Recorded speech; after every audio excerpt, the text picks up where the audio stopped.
కూటమి ప్రభుత్వం వైఫల్యాలను ప్రజల్లోకి తీసుకువెళ్లి ప్రజా సమస్యలపై పోరాటాలు చేస్తూ వైసీపీ ప్రజలకు చేరువ చేయాలి అని వైసీపీ పెద్దాపురం నియోజకవర్గ ఇన్ఛార్జ్ దౌలూరి దొరబాబు పిలుపునిచ్చారు. సామర్లకోట మండలం వీకేరాయపురం గ్రామంలో విస్తృత స్థాయి సమావేశం వైసీపీ పార్టీ సామర్లకోట మండల అధ్యక్షుడు తలారి దొరబాబు ఏర్పాటు చేసిన సమావేశానికి ముఖ్య అతిథిగా దౌలూరి దొరబాబు రావడం జరిగింది. ఈ కార్యక్రమంలో వైసీపీ పార్టీని రాబోయే ఎలక్షన్లో విజయం సాధించాలని ముందే స్థాయికి ఎదిగేలా సమావేశం జరిగింది. ఈ కార్యక్రమానికి ఎంపీపీ బొబ్బరాడ సత్యబాబు, మోరంపుడి రంగనాయకులు, అత్తిలి సీతారామస్వామి, కరణం బాను, దమ్ముల లక్ష్మణరావు, వైఎస్ఆర్ కార్యకర్తలు, అభిమానులు అధిక సంఖ్యలో పాల్గొన్నారు. నిజంగా చాలా మంచిది.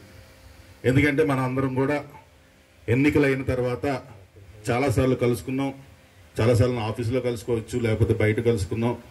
అలాగే మంచి చెడులకి శుభకార్యాలు అవ్వచ్చు, లేకపోతే అట్లాంటికి మీ ఊరు వచ్చినప్పుడు కలుసుకున్నాం. కానీ మండలంలో ఉన్న నాయకులందరూ కలిసి ఈరోజు మొట్టమొదటిసారిగా ఈ ఎన్నికల సంవత్సరం తర్వాత ఇదే కలుసుకోవడం.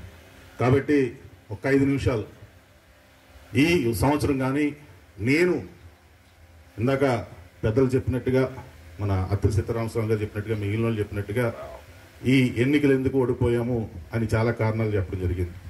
నా తరపున కూడా కొన్ని విషయాలు మేము ముందు ఉంచుతాం. మనం ఓడిపోలేదు. మనం ఓడిపోతే దొరబాబు గారు ఎక్కడికి వెళ్ళినప్పటికీ కూడా వేలాది జనమేటి మొన్న సామర్లకోటలో విస్తృత సమావేశం పెట్టారు. నాకు వండర్ ఏంటిది, మనం ఓడిపోయి ఇంకా సంవత్సరమే కదా అయింది, ఈ జనం అందరూ అప్పుడే ఎలా బయటకు వచ్చారు, ఏంటిది అంతా నేను చెప్పి నిన్న మొన్న పెద్దాపురంలో చూసాం, ఈవేళ ఇక్కడ చూస్తా ఉన్నాం. కాబట్టి ఇది ఒక మాయ కమ్మింది మన మీద, ప్రజల మీద ఒక మాయ కమ్మింది. ఇది గెలుపు కాదు అనేటువంటిది మనందరికీ తెలుసు. అయినా కూడా మనమందరం కూడా ఇది ఓటమిని అంగీకరిద్దాం. తిరిగి ఏ విధంగా గెలాలి, ఈ మోసాలన్నీ ఎలా బయట పెట్టాలి, ఈ చంద్రబాబు నాయుడు చేసినటువంటి ఈ సూపర్ 6 కానీ మరే మోసాలు కానీ ఏ విధంగా మొదలు పెట్టాలి. అతను ఏంటంటే ఒకటే చూసుకోండి, అమ్మఒడిని తల్లికి వందనం చేశాడు. ఇది కూడా ఏది ఏమైనప్పటికీ కూడా ఈ గ్రామం నుంచి ఒంటరిగా పోరాటం చేసి ఆయాల 2 ఎంపీటీసీలని కూడా గెలిపించుకుని 2 ఓట్లతో గెలిపించుకున్నటువంటి నాయకుడు మన తలారి దొరబాబు గారండి. మరి అలా గోపాలకృష్ణ గారి సారథ్యంలో ఎలక్షన్ చేసినప్పుడు 2వ ఎంపీటీసీ మొట్టమొదటిగా ఎలక్టెడ్ 1 ఓటు మెజార్టీ అన్నారు. మళ్ళా రీకౌంటింగ్ చేయండి అన్నారు అవతల. ఎందుకంటే ఆ 1 ఓటుతోటే మండలం వస్తుంది.